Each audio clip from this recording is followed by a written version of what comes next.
কচুরলতি তো খেতে ভালো লাগে, কিন্তু ছাড়ানোটা বড্ড ঝামেলার কাজ। যদি এই পদ্ধতিতে কচুরলতি ছাড়ান, চোখের নিমিষে কিন্তু কেজি কেজি কচুরলতি ছাড়ানো হয়ে যাবে। তার জন্য এখানে কচুরলতি নিয়েছি বেশ অনেকটাই, আমি ঠিক মাপটা জানি না বলে মাপটা বলছি না।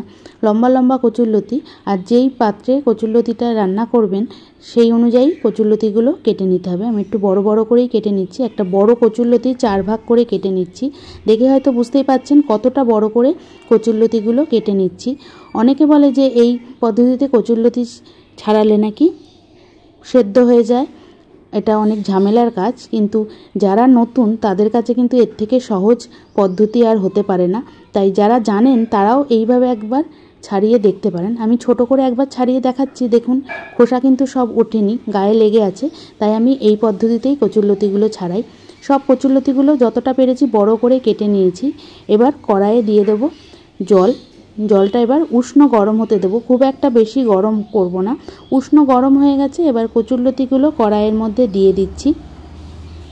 যত বড় কড়াই হবে তত বড় করে কচুরলতিটা কাটতে পারবেন। এবার সব কচুরলতিগুলো আমি উষ্ণ গরম জলে দিয়ে দিয়েছি। এই সময় গ্যাসের আঁচটা একদম সিম করা আছে। কচুরলতি কিন্তু কোনো রকমভাবেই গরম জলে ফোটানো যাবে না, তাহলে কচুরলতি ছাড়ানো যাবে না, আর কচুরলতি কিন্তু একদম গলে যাবে। উষ্ণ গরম জল থাকতে থাকতেই কিন্তু কচুরলতিটা দিয়ে খুব ভালো করে এদিক ওদিক করে নিতে হবে। মাত্র 2 মিনিট এই উষ্ণ গরম জলে কচুরলতিগুলো আমি ডুবিয়ে রাখবো।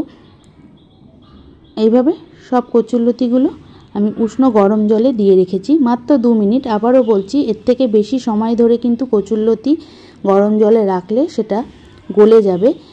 আমি আস্তে আস্তে করে সব কচুরলতিগুলো জলের মধ্যে নাড়াচাড়া করছি, আর বাদবাকি কচুরলতিগুলো আমি জলের মধ্যে আবারও দিয়ে দিচ্ছি। এইভাবে সব কচুরলতিগুলো আমি রেখে দিয়েছি প্রায় 2 মিনিট। তারপর জল ঝরিয়ে ঠান্ডা জলে ডুবিয়ে রাখবো। ঠান্ডা জলে ডুবিয়ে রেখেছি, জল আমি ধুয়ে ফেলে দিয়েছি। দেখুন এবার কত সহজে কচুরলতিগুলোর খোসা উঠে আসছে। এইভাবে টান দিলেই কিন্তু কচুরলতির খোসা উঠে আসছে। যেহেতু বড় করে কেটেছি তাতে খোসাগুলো এক টান দিলেই উঠে আসছে। ছোট করে কাটলে কি হয়, অনেকটা সময় লাগে, একটু একটু করে ছাড়াতে হয়। দেখে হয়তো বুঝতেই পাচ্ছেন কতটা সহজ করে কিন্তু কচুরলতির খোসাগুলো উঠে আসছে আর গলে যায়নি। তাই বলছি মাত্র 2 মিনিট উষ্ণ গরম জলে ডুবিয়ে রাখতে হবে। কচুরলতি ফোটানো যাবে না, বারবারই কিন্তু আমি একই কথা বলছি। অনেকে অনেক রকম পদ্ধতিতে কচুরলতি ছাড়ায়, কিন্তু আমার মনে হয় এর থেকে সহজ পদ্ধতি আর হতে পারে না। যারা নতুন কচুরলতি কাটবেন তারা এইভাবেই কিন্তু ছাড়িয়ে ফেলতে পারেন। সব কচুরলতিগুলো আমি আগে খোসা ছাড়িয়ে নিচ্ছি, তারপর ছোট ছোট টুকরো করে নেব, এতে আমার সহজ লাগে। আপনারা কেমনভাবে কচুরলতির খোসা ছাড়ান সেটাও কিন্তু আমাকে কমেন্ট করে জানাতে পারেন।